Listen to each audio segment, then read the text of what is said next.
Subscribe now and press the bell icon. Never miss an update. Dear students, आज दिनांक 27/7/2020 अर्थात 27 जुलाई 2020 और विषय हमारा चल रहा है कक्षा 12 के अंतर्गत रासायन विज्ञान। और उसमें हमारा जो पाठ है वो क्या है, रासायनिक बलगतिकी। हमारा जो पाठ चल रहा है वो क्या चल रहा है, रासायनिक बलगतिकी। इसमें हम पढ़ रहे हैं अभिक्रिया के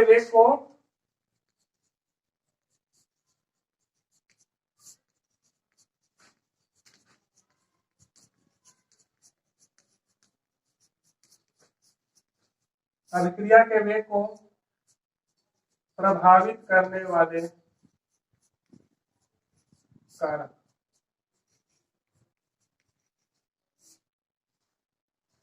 अभिक्रिया के वेग को प्रभावित करने वाले कारक। तो अभिक्रिया के वेग को प्रभावित करने वाले जो कारक है उनमें हमने आपको बता दिया था, 3 कारक बता चुके थे।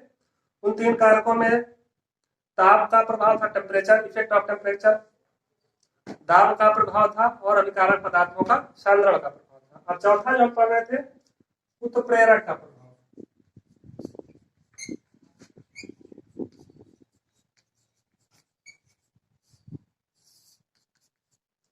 उत्प्रेरक का प्रभाव चल रहा था। उसमें हम बता रहे थे कि जो अभिक्रिया का वेग होता है उस अभिक्रिया के वेग को जो उत्प्रेरक होता है वो किस प्रकार से प्रभावित करता है। तो देखिए होता क्या है, उत्प्रेरक क्या होता है तो आप जान गए। उत्प्रेरक पिछली कक्षा में आपको बता चुके हैं कि ऐसे पदार्थ जो क्या होते हैं किसी अभिक्रिया में भाग लेते हैं परंतु स्वयं अभिक्रिया के अंत में भार और बनावट की दृष्टि से क्या रहते हैं, अपरिवर्तित रहते हैं। क्या करते हैं, क्या कहलाते हैं, उत्प्रेरक कहलाते हैं।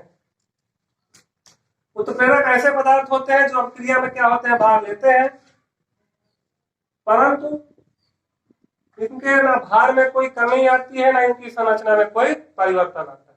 अर्थात ये अभिक्रिया में सिर्फ भाग लेते हैं। मतलब कहने का मतलब कि ये अभिक्रिया को सिर्फ उत्प्रेरित करने का प्रयास करते हैं। ये अभिक्रिया में परमानेंट भाग नहीं लेते हैं। यह अभिक्रिया को क्या कर देता है, प्रभावित कर देता है और प्रभावित करता है, लेकिन ये क्या करता है, ये अपनी संरचना में कोई परिवर्तन नहीं करता है, ना इसके भार में कोई कमी आती है। इसमें बताया गया था कि वह ऐसा पदार्थ जो अभिक्रिया में भाग, अभिक्रिया के वेग को परिवर्तित कर देता है परंतु अभिक्रिया में भाग नहीं लेता। ऐसा पदार्थ जो अभिक्रिया के वेग को क्या कर देता है, परिवर्तित कर देता है और भार और बनावट की दृष्टि से क्या रहता है, अपरिवर्तित। अर्थात इसकी भार और इसकी संरचना में कोई परिवर्तन नहीं आता। क्या कहलाता है, उत्प्रेरक। तो आप बता रहे थे उत्प्रेरक। तो उत्प्रेरक किस प्रकार से प्रभावित करता है उसको बताया गया था संघट्टवाद के द्वारा। किसी भी क्रिया को देखिए, किसी भी अभिक्रिया को पूरा होने के लिए जरूरत होती है किसकी, सक्रियण ऊर्जा की। अभिक्रिया को स्टार्ट होने के लिए किसकी आवश्यकता होती है, सक्रियण ऊर्जा की। यह सक्रियण ऊर्जा क्या है, सक्रिय संकर जो होता है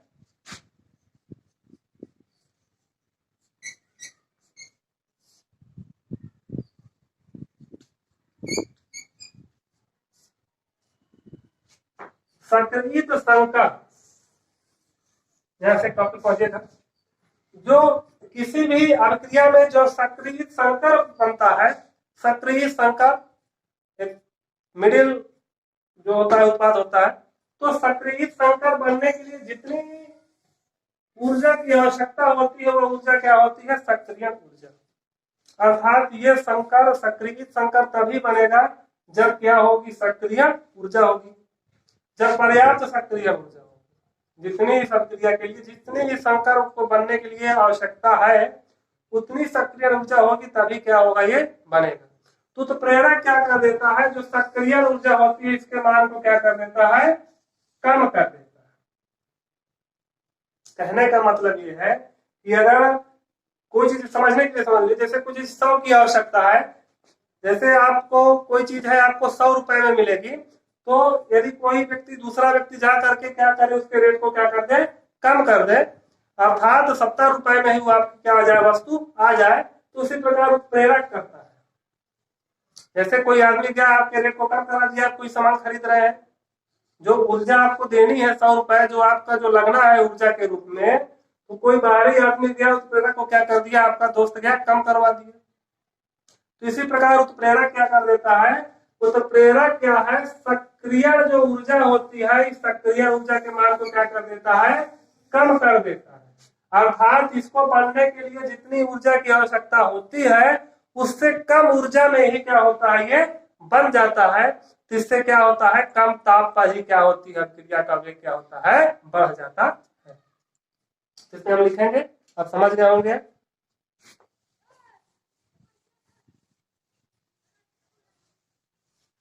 तो हम पहले उस प्रेरक की थोड़ी सी परिभाषा लिख दे रहे हैं।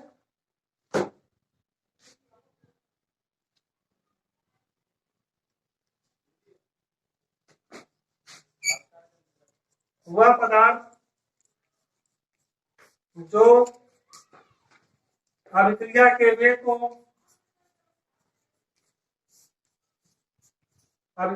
वेग को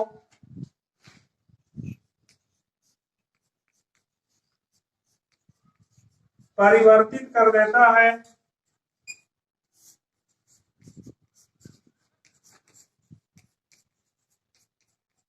परंतु ऐसा पदार्थ जो अभिक्रिया के वेग को क्या कर देता है, परिवर्तित कर देता है, परंतु भार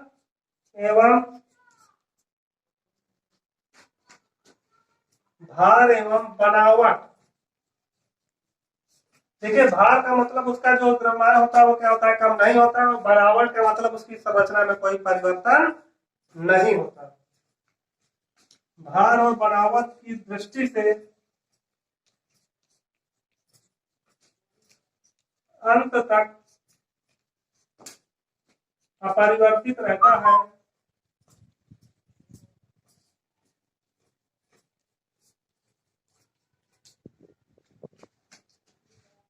उत्प्रेरक कहलाता है।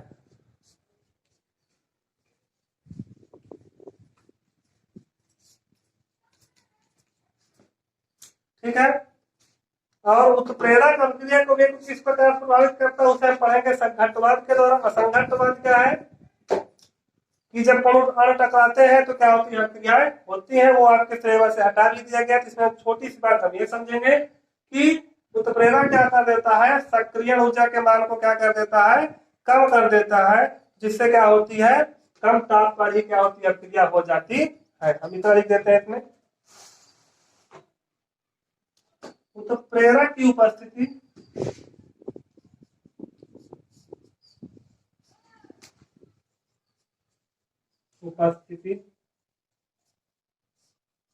सक्रिय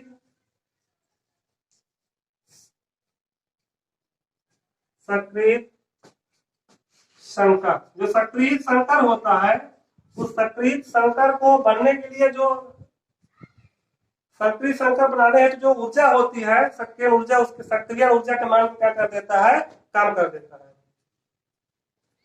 सक्रिय संकर बनाने हेतु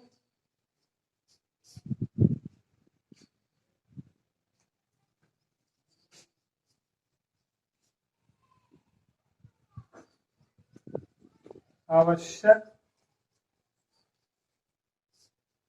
सक्रिय ऊर्जा के मान को कम कर देता है।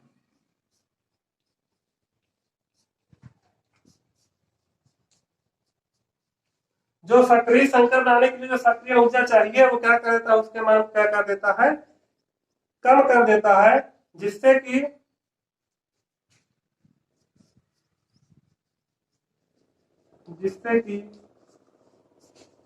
कम ताप पर ही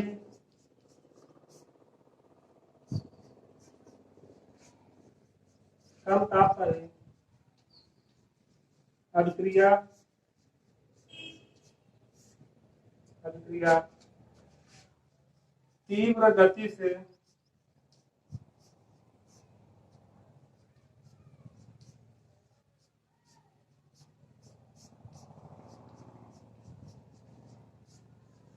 होने लगती है। और चुके आप इसे कि ऐसा पदार्थ जो अभिक्रिया के वेग को परिवर्तित कर दे परंतु स्वयं भार और बनावट संरचना भार और बनावट दृष्टि से क्या रहे, अपरिवर्तित रहे, उसमें कोई परिवर्तन ना है, वो क्या कहलाएगा, उत्प्रेरक कहलाएगा।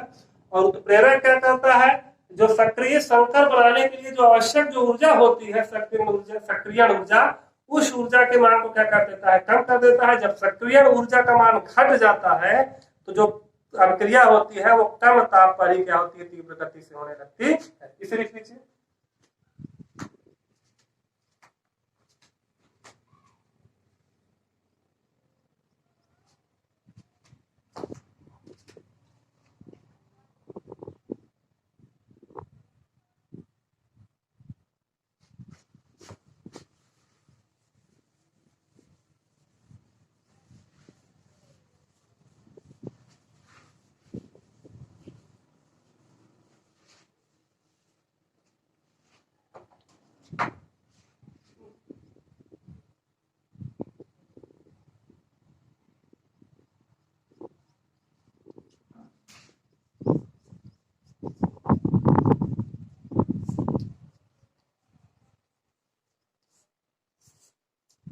ये आखिरी पॉइंट है अभिक्रिया के वेग को प्रभावित करने वाले कारक में।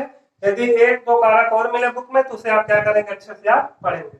तो विकर्ण प्रभाव क्या होता है, जो प्रमुख प्रमुख थे वो हम करवा दिए हैं, और जो अन्य हो उसे क्या करेंगे आप पढ़ सकते हैं, और यदि नहीं समझ में है तो उसको हमसे आप डिस्कस कर सकते हैं। तो देखिए कुछ अभिक्रियाएं होती है, जैसे हम मान लीजिए जैसे ये अभिक्रिया हो गई,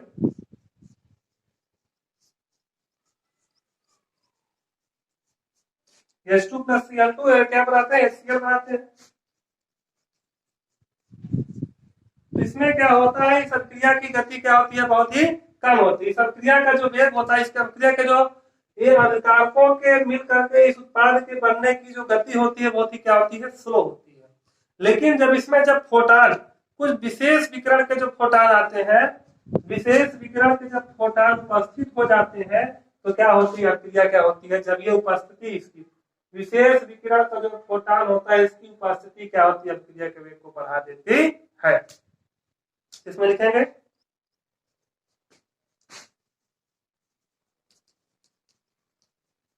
कुछ ऐसी अभिक्रियाएं होती हैं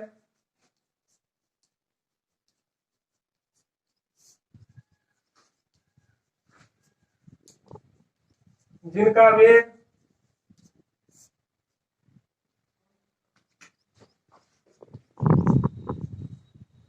कुछ ऐसी अभिक्रियाएं होती हैं जिनका वेग कम होता है,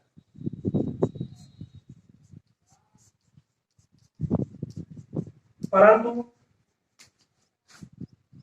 विशेष विकिरणों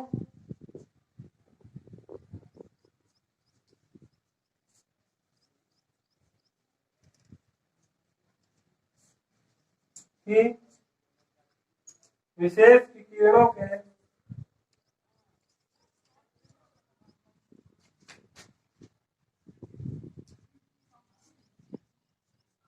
फोटान, जो विशेष विकिरण के जो फोटान होते हैं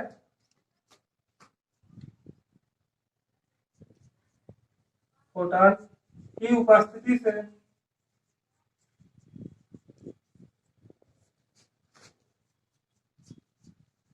अभिक्रिया का वेग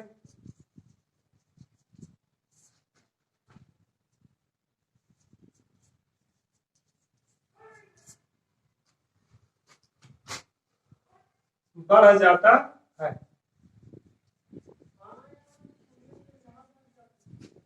इसमें उदाहरण आपको ये है, बताया गया आपको कि जो H2 और Cl2 हाइड्रोजन और क्लोरीन मिलकर के जो हाइड्रोक्लोरिक अम्ल बनाते हैं, इसकी दर क्या होती है, बहुत ही स्लो होती है। लेकिन जब ये विशेष विकिरण का जब फोटान यहाँ पे उपस्थित हो जाता है तो इस अभिक्रिया की गति क्या होती है, बढ़ जाती है। तो ये तो थे अभिक्रिया के वेग को प्रभावित करने वाले कारक जिन्हें हमने बहुत ही डिटेल में पढ़ा है। अब अगर आपने इनको पढ़ लिया है तो आगे ये चैप्टर बहुत ही आसान लगेगा, अच्छे तरीके से अगर आपने इन्हें पढ़ लिया है, बहुत इजी वे में आप चैप्टर को पढ़ेंगे। तो अगला जो हमारा टॉपिक होगा वो होगा, चार्ट निकालें बताते हैं।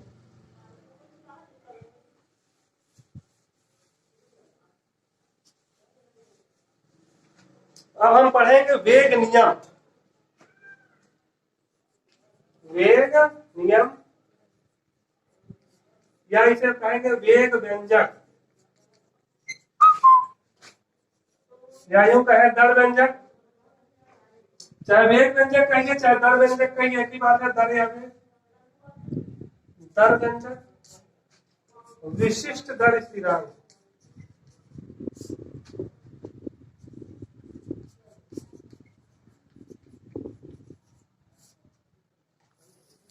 वेग नियम या दर व्यंजक या विशिष्ट दर स्थिरांक, इस टॉपिक को हम पढ़ेंगे अगले वीडियो में। तब तक के लिए गुड बाय।